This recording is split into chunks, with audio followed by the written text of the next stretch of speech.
Hello, everybody. Welcome to another episode of the Thriving Adoptees podcast. Today, I'm delighted to be joined by Ryan Hanlon. Looking forward to our conversation today, Ryan.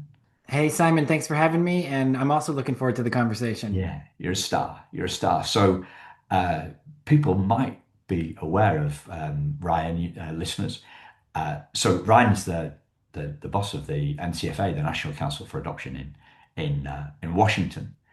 And he's also an adoptive dad. So you've got, is it four I have kids, four five, children. four Yep. children, and Yep. your youngest child came to you by Youngest joined our family through adoption when he adoption. was about a year and a half. Yeah.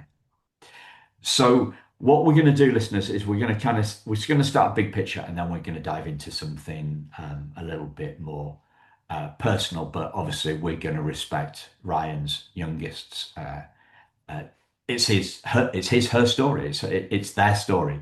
So I saw this article that you've recently posted, Ryan. You did it with a colleague. It seems to be about the the diversity of opinions on adoption. We've got this rainbows and unicorns view, Hmm. and then we've got at the other end of the spectrum. We've got the adoption is trauma stuff and the anti-adoption You space. know, I think you're right. And unfortunately, there isn't a lot of nuance, especially online. And so often the expression, the squeaky wheel gets the oil.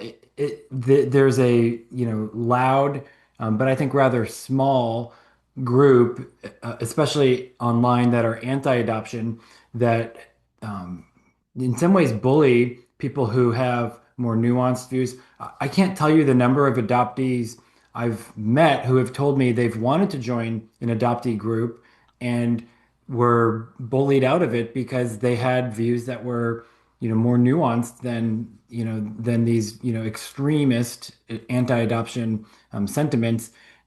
People who, post positive things about their birth parents, adoptees who are posting positive things about adoption online, having, strangers attacking them and making, it's an inappropriate way to interact, but it's also, it's harmful to adoptees who are looking to connect with others and aren't able to, find a community to do that. Yeah, I mean, I've left groups on the back of being called toxically positive. And what's unfortunate is they'll call somebody who's nuanced toxically positive, right? I mean, you're not a rainbows and you're not in the rainbows and unicorns No. camp. You've met with enough people and heard enough stories. I mean, we don't no one has an exact number of how many adoptees there are in the world, but we'd say millions, right? So we've got millions of different experiences and millions of different stories, and there isn't a single experience of being adopted or being an adoptive parent or being a birth parent. And when we pretend that, we do a disservice. Yeah. People have occasionally asked me, am I pro or anti-adoption? And I will say it depends. And then they feel that that's a cop out. And I'll say, Hmm. well, it depends on whether it's in the best interest of the child or not. That's a great way And to phrase it. Yeah. And we don't want to say, well, adoption is always the right thing. Of course not. But we don't want to just remove it as an option altogether because it's often the best option that is present, at a particular moment. And certainly when we're talking about something like private domestic adoption, if a birth parent has made an informed, non-coerced decision to place for adoption, why aren't we supporting that? Why aren't we putting supports in place for that as opposed to making that rather difficult decision even more difficult by adding on stigma or shame or and that's what happens in that online space when you are then attacking adoption or saying things that are untrue about those birth parents who've made that decision. It adds to their stigma. It adds to the already difficulty that yeah, they're facing. Something I've seen fairly recently, and I know that you've done some work with Janelle, right? Janelle Bassam, who I've interviewed her for the show. A great lady. Yeah. Uh, I have come across a birth moms Facebook group and or page, and I see them attacking adoptees. Have you seen this?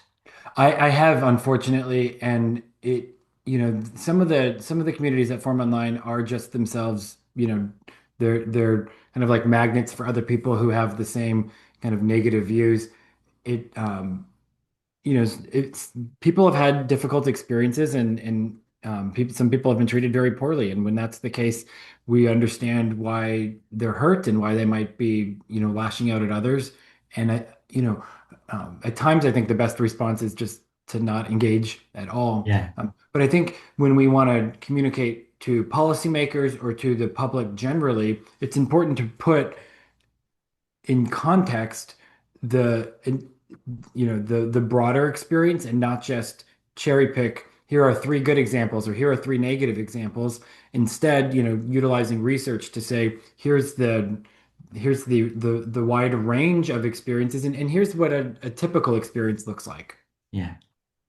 I I thought about getting in touch with the person about this because, but I think that we all need to be together. Do you know what I mean? There's in the adoptee world, we separate. Oh, I'm a transracial adoptee. Oh, I'm a baby scoop era, and all the little cliques and like oh, we're in the adoption constellation. Well, I'm in this and I'm this, and it's a lot for me. It's a lot more human if we're all just human, right? And we're all together. So when I saw this birth birth mother or this group of people attacking adoptees, I thought that that's really sad, really, because shouldn't we be kind of getting along? But then, but then I thought, well, I'm actually criticizing this person for criticizing, so I'm at it too, right? Yeah, again, sometimes I think the non-engagement might be the best strategy, or a lot of times with the organized negativity, my organization and many of my colleagues, when we talk through this, the idea is not, well, let's not address them head on. Let's just put out, research based information and allow that to be our response. So we Yeah, want to we want to not go about it the way they do, not be looking to attack, but just to try and even harder to get out good information, accurate information, yeah, and let the public or policymakers learn from that, and hopefully they're hearing from those voices and not the ones that are doing the online trolling and other really negative things that unfortunately is out there. yeah. A friend of mine came, reminded me of this truth a while ago, the fact that pendulums do swing too far, right? Um, do you see it getting more? Uh, well, you used the word nuanced, more balanced. Do you think it's coming back closer to truth, or do you think I it's still hope too I far? hope so. I haven't seen a ton of indicators of that yet. I think when I think about adoption from foster care, there was this whole group that wanted to abolish child welfare. I'm not sure that's going to be a lasting movement, but I think they've done a lot of damage even around messaging about adoption and what outcomes look like in terms of adoption. And so I think, I'm hoping the pendulum swings back, um, and we have a conversation that is, steeped in the social science research and, proven therapies that are like post-adoption supports. And I hope we, are including conversations about post-adoption support for birth parents as well. ongoing training and support for adoptive families. Um, I think our I have seen our community make progress in that regard.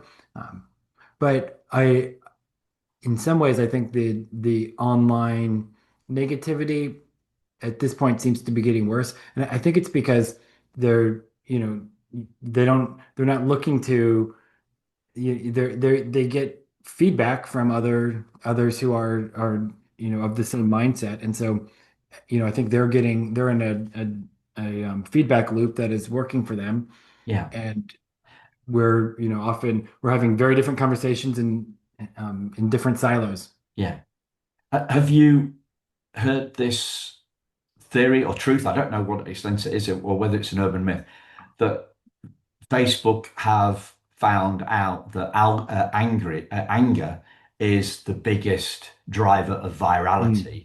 And as an organization that wants us online more of the time so it can sell mm, more adverts sure. and increase its stock price, increase its net price, that they're skewing for anger. Have you heard this sort of stuff? Well, I mean, I haven't heard that, but I think we've all, any of us who are online are seeing that. And that's not even a statement about discussions of adoption. I mean, just look at our Yeah, polarized politics or, people are making um, there's we have at least in America, a huge number of Americans are getting their news through social media, and it's very from very diverse sources, some of which are rather dubious. And I think yeah, we and it's often with that anger or with demonizing of the other, and and take then connect that to messaging around adoption. I think that can also be how we have those conversations instead of talking about what does it look like to thrive, which is what you like to talk about. The conversation is often, here's why I'm not thriving. Let me find something to blame as opposed to a way to move forward or a way to be to find healing or find growth. yeah. Which do you prefer, healing or growth?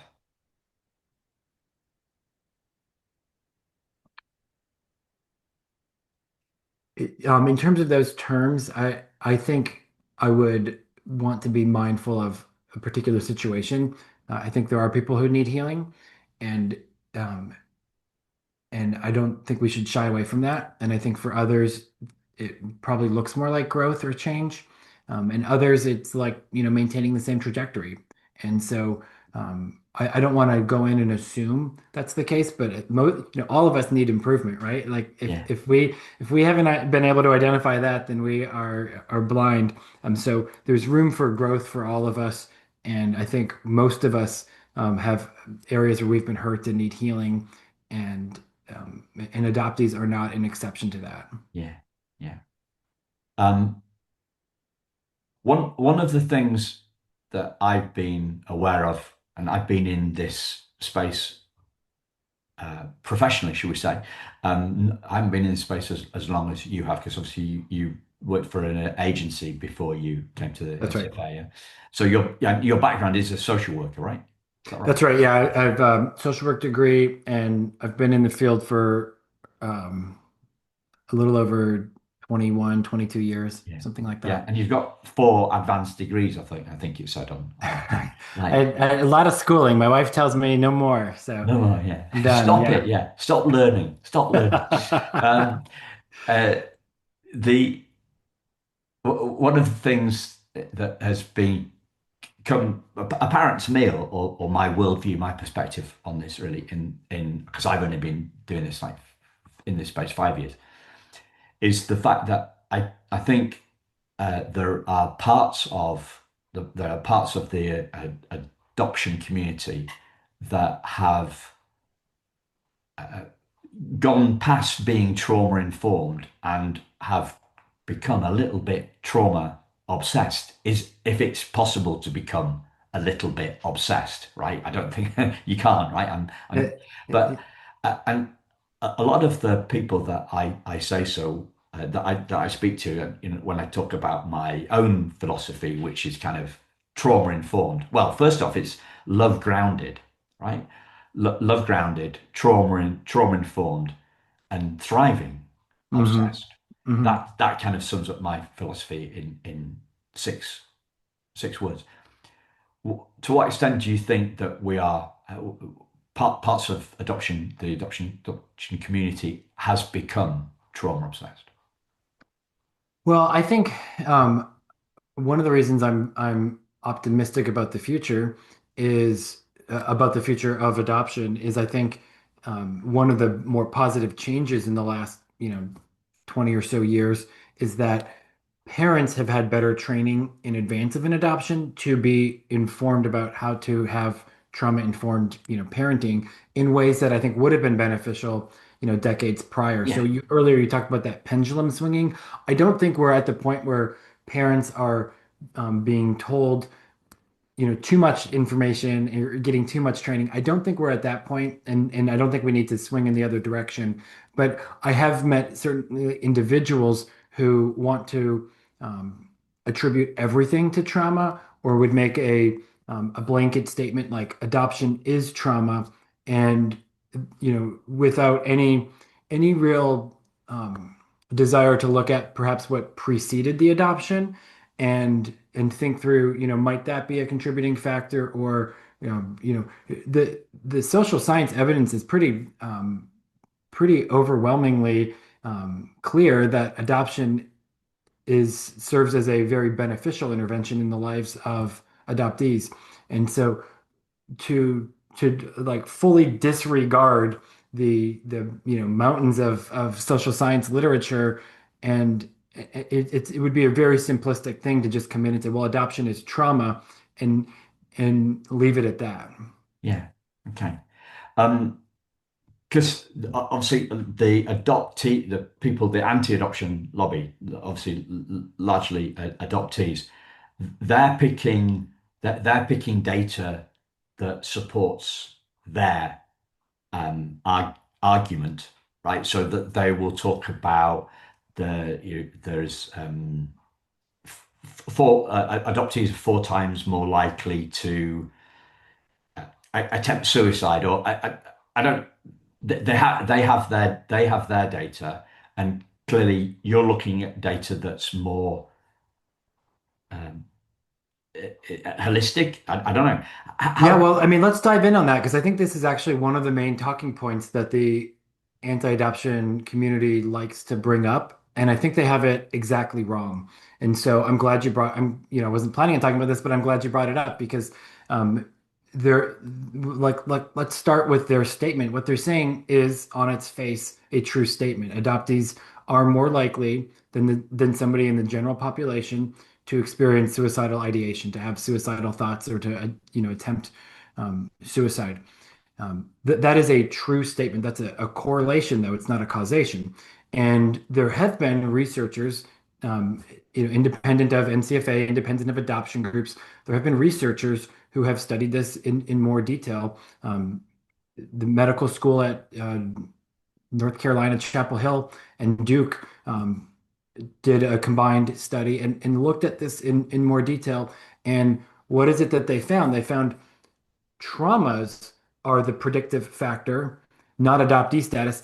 And adoption often serves as a protective factor, not one that's harmful. And so um, it's true that adoptees are more likely than the general population, but not because they're adoptees. It's because they have experienced traumas.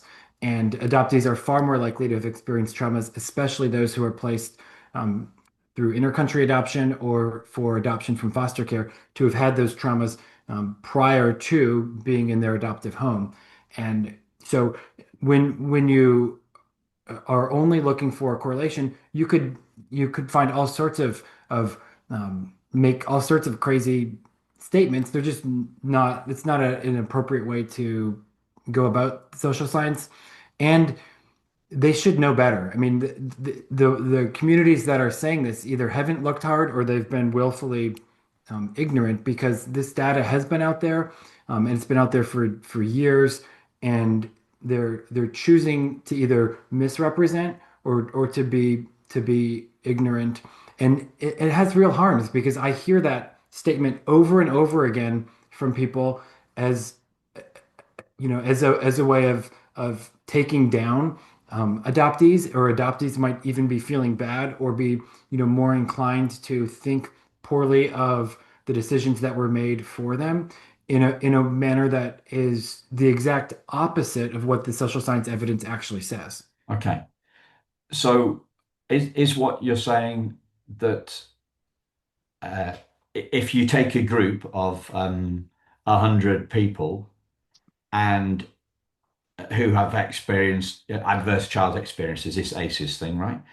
And you take and you have 50 of those kids adopted, and 50 of those kids are not adopted, and all other things being equal, right? What do they call it? Ceteris paribus or something? If I remember my Latin from university, economics, that adoptees would be the suicidal ideation would be lower amongst the adoptee group. Is that what you're saying? Well, in the study that I'm referencing, actually it's what the researchers call it. It just completely fell out of the model. It's not a predictive factor at all. What was predictive of suicidal ideation was the number of traumas, the polytrauma experience, and the severity of the traumas that were experienced. That's what predicts suicidality, not adoptee status at all. And there are things like you can then look at adoptive households and recognize where they, because of when the placements happened, were preventative of additional traumas. So, in the scenario you gave, I would, all other things being equal, meaning their prior trauma experiences being equal, I would anticipate that the adoptees and the non-adoptees have the same experiences there, Same experiences, the same outcome in terms of suicidality. right? So it wouldn't be the fact that they wouldn't were adopted wouldn't make any difference. That's right. That's right. Okay. Yeah. All right. Okay. I see. I see. Um, so let's shift the focus now and look at like you as look at the micro. So you've been in this space decades, right? Uh, how has being an adoptive dad, how has that influenced your opinion and your opinion on adoption and your views on this subject? Yeah. So I was already a strong adoption advocate. At the time I became an adoptive parent, it certainly became a lot more personal for me. And I became a parent through intercountry adoption. And my son is, I see him, I got him on the school bus this morning, right before hopping on Yeah. this podcast. And so I see day in and day out a kid who is, he's got siblings who love him and extended family who love him and friends, and he's like all the other kids, and to think he could be in a setting where he doesn't have, a parent tucking him in at night, and he doesn't have the support and services that he and all children deserve. To me, that's a tragedy, and I connect the decline in intercountry adoption, I think, is a general tragedy. I hope we can talk about that at least briefly, because it's often being pushed. It's a policy decision that our country, the US and other countries have made to decrease the number of intercountry adoptions without any recognition of the impact on children. And so for me, yeah, it's personal, but I was already an advocate. It just kind of makes me even more passionate to see what I think is the wrong direction that our country and other countries are taking regarding intercountry adoption. Yeah. So we'll get into the decline but I wanted to share something that I heard last week, which has really got me really up. It's really upsetting to me. So I was talking to an adoption professional. She leads an adoption agency. They are into domestic and international adoption.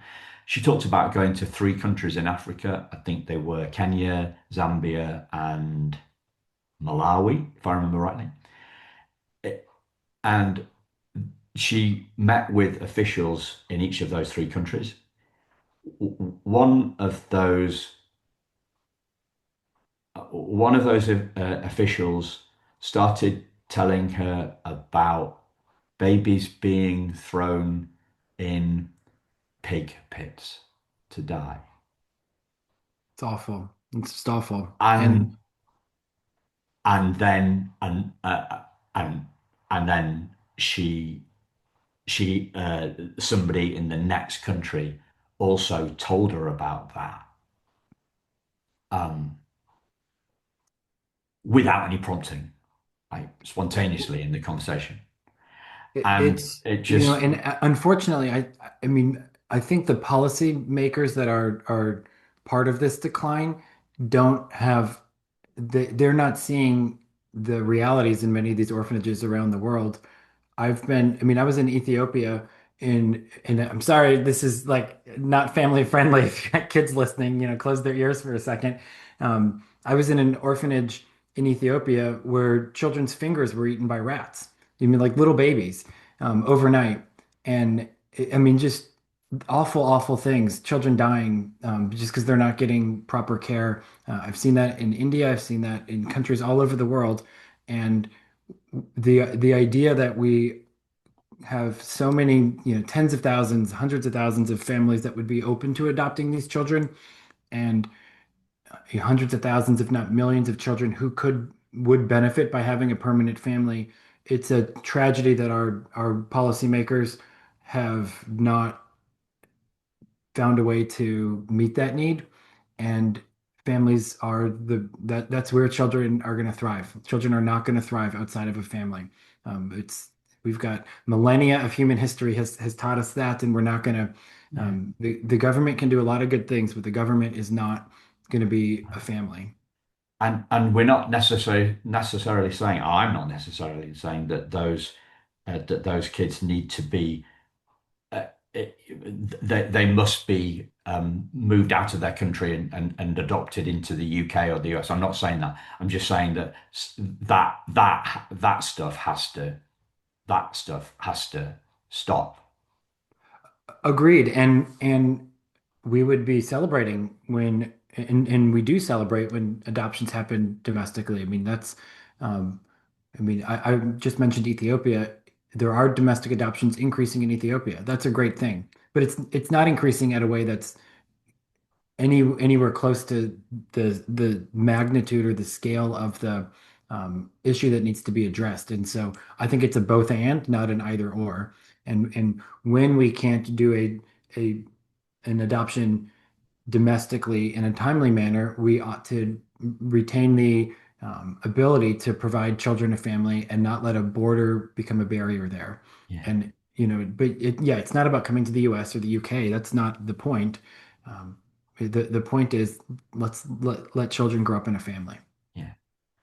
So how has being a dad through adoption, how has that um, changed you as a person?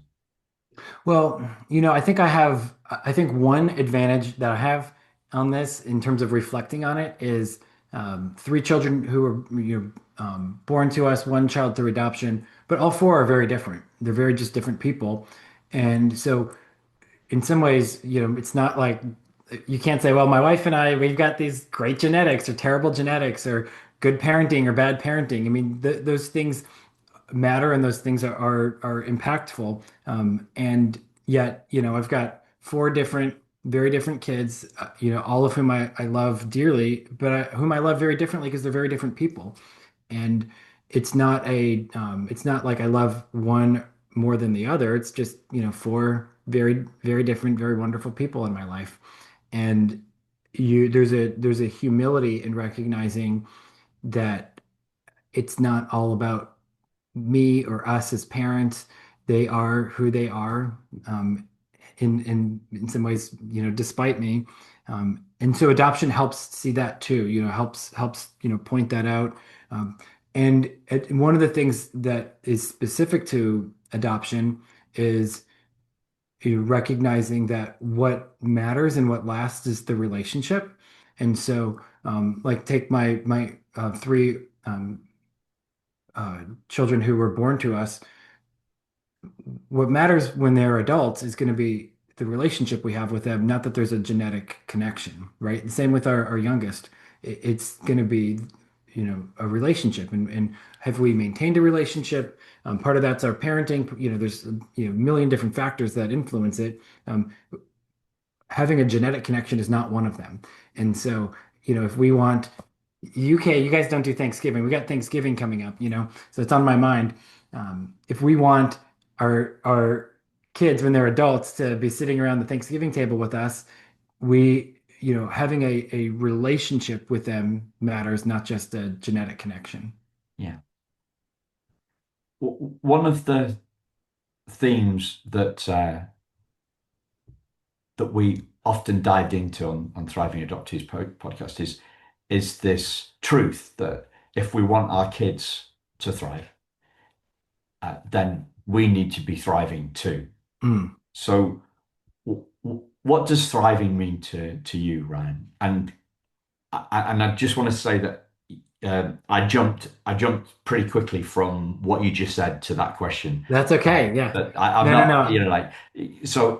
It's because I'm taking it as it true, the power of relationship, and whether the time we spend with our family as adults when when we've got a choice whether we go back to the family Yeah. home or we don't.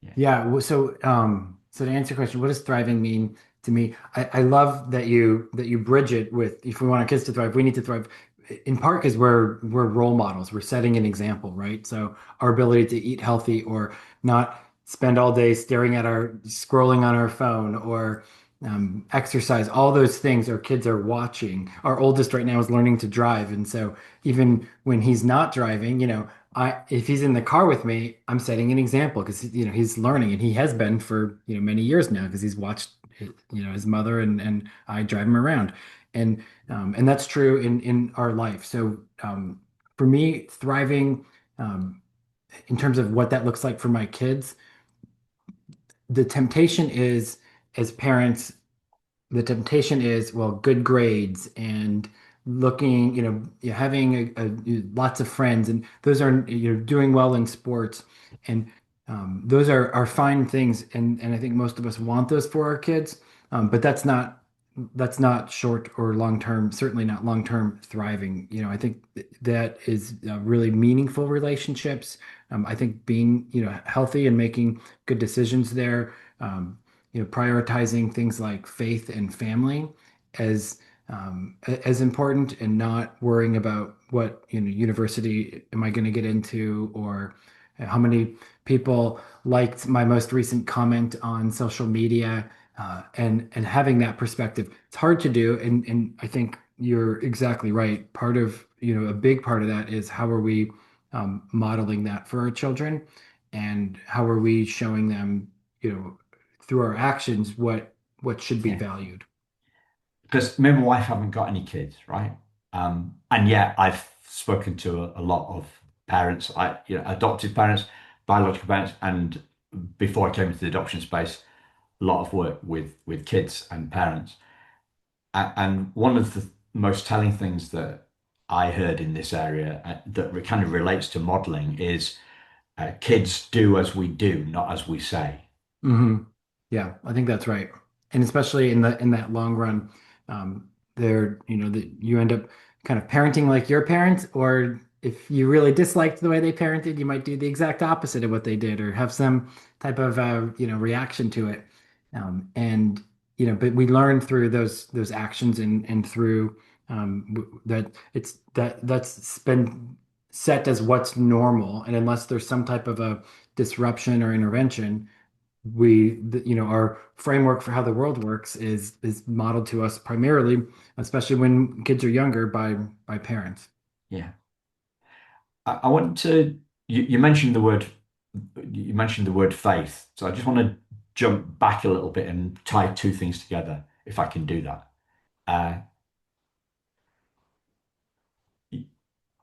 have you heard first off, have you heard of this IFS, this internal family systems model, therapy model, Hmm. right? Hmm. You've heard of that, yeah? Sure. Have you heard it mentioned that it's a psycho-spiritual model?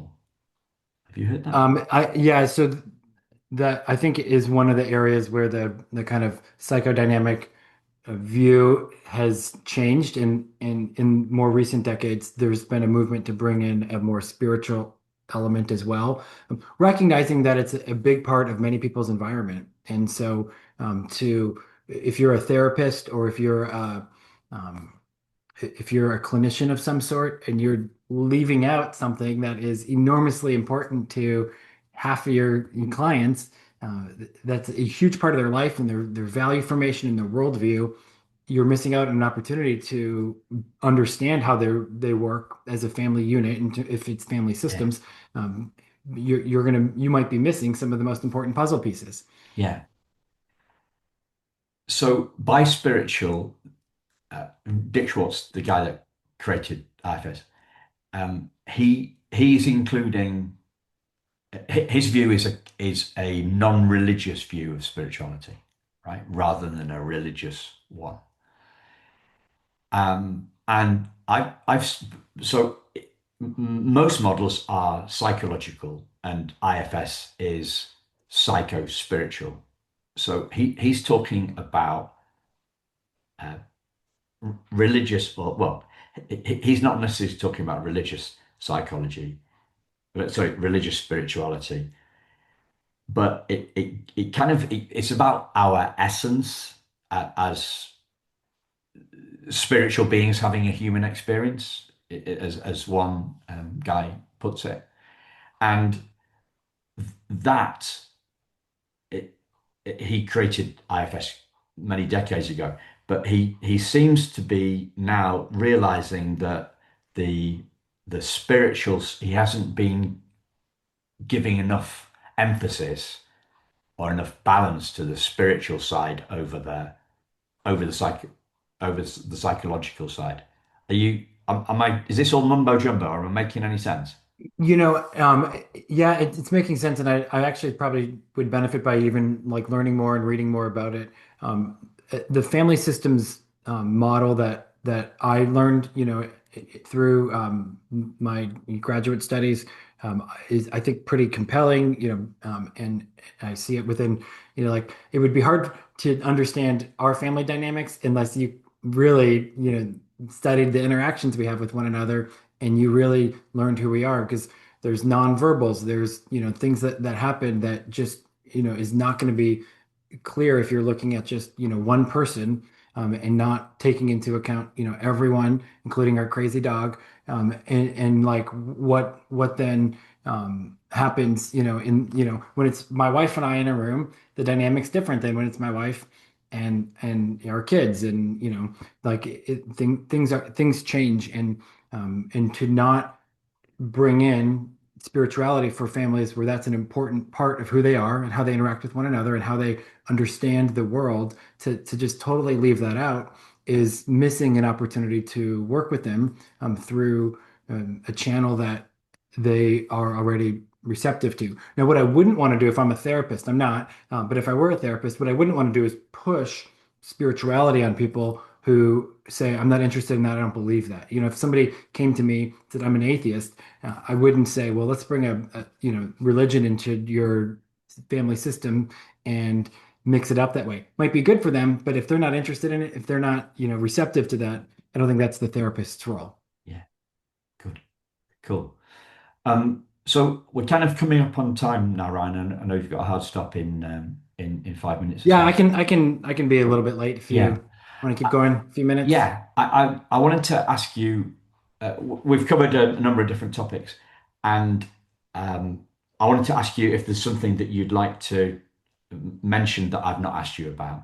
I mean, we talked about the decline in international adoption. You talked about policymakers um, looking Yeah, and to trim that back. Is there anything we, else? we haven't, we've talked a little bit about birth parents. You mentioned working with Janelle and having her on the podcast. And I, I think that's an area where we need to continue to see more services and support. Um, I don't, I still don't think there's a lot that's happening at the, I think I primarily understand the US context at least. Yeah, I think states and the federal government could do more to bring a focus on birth parents in a way that they haven't done as much in the past. There's been more of a focus on adoptive parents than and adoptees than there have been for birth parents. And so I'm hopeful that becomes even more part of the general conversation. And when we're thinking through what does post-adopt support look like to ensure that we're including them and mindful of them. And so that, that's to me something that's really important. Um, and one of the other changes I'm just thinking of like the trends. An enormous number of inter-country adoptees are now children who have a medical special need of some sort in a way that wasn't true decades before. And that's an area that I think warrants a lot more research to, understand what, how do those that's a different dynamic if you're parenting a child who has a, significant medical special need or a complex need of some sort. And, what are the supports that families need so that they can thrive. So when they're on your podcast 20 years from now, they are talking about here's what thriving looked like in that context. yeah, fantastic. Thanks for coming on, Ryan. I really enjoyed our conversation. It's been far reaching, but I hope you've enjoyed it. Thank you, Simon. I have enjoyed the conversation and I look forward to the next time we connect. Okay. Thanks a lot, Ryan. Cheers. Bye bye. Thanks, listeners. Bye bye. Cheers.